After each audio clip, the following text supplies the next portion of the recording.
सभी को जय मसीह की। आप सबका स्वागत करते हैं हमारे YouTube चैनल ख्रिस्टवानी चर्च में। आज हम देखेंगे आदम और हव्वा, मानवता की उत्पत्ति की कहानी।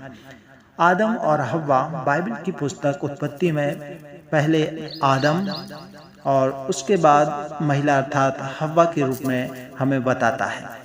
इनकी कहानी न केवल मानवता की उत्पत्ति को बताती है बल्कि नैतिकता, पाप और उद्धार की गहरी समझ भी हमें और आपको प्रदान करती है। और आज के इस हम कहानी में आदम और हव्वा की कहानी का एकदम विस्तृत विश्लेषण करेंगे और आत्मिक और नैतिक संदेशों को भी हम समझने की प्रयत्न करेंगे। तो सर्वप्रथम सृष्टि की कहानी। बाइबल दर्शाती है कि परमेश्वर ने 6 दिनों में सृष्टि की रचना की और 7वें दिन को उसने विश्राम भी किया। 6ठे दिन उन्होंने अपनी सर्वोत्तम रचना अर्थात मानव को बनाया।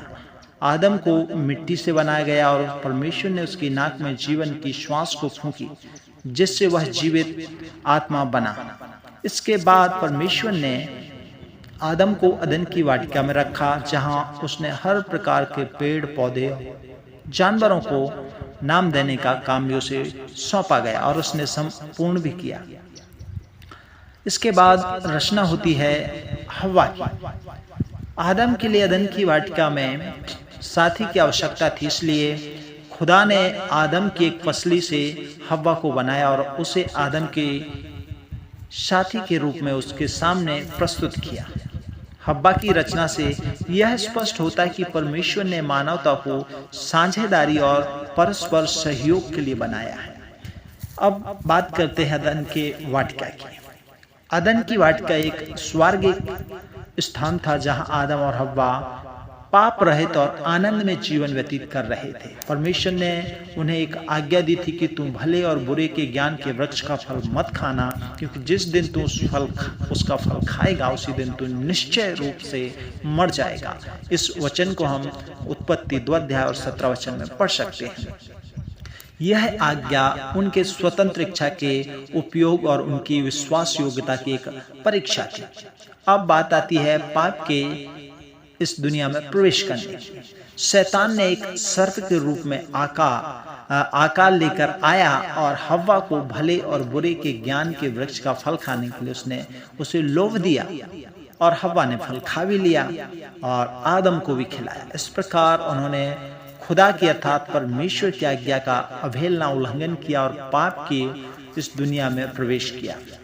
इसके फलस्वरूप उन्हें अदन की वाटिका से परमेश्वर ने निकाल दिया और उन्हें कष्ट और मृत्यु का सामना भी करना पड़ा। इसका परिणाम और शिक्षा हम देखेंगे। आदम और हव्वा की पापमयता के कारण मानवता को कष्ट हुआ, पीड़ा हुई, मृत्यु का सामना करना पड़ा। लेकिन इसके साथ ही परमेश्वर ने एक उद्धारकर्ता का वादा भी किया जो पाप और मृत्यु पर विजय प्राप्त करेगा।